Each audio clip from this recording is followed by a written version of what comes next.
talk about how can you find block users on your app. We're going to figure out the solution, know how you can do that on your app.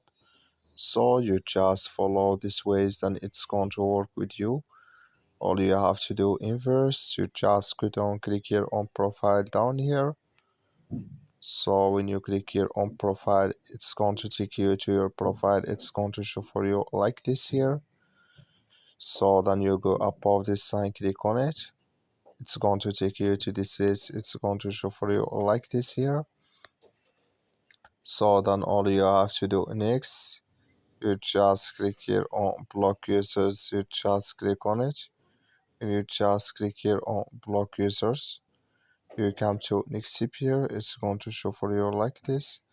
Then here you will find all block users you have. I have nothing here in this list, but if you have it, you will find it here in this list on your app.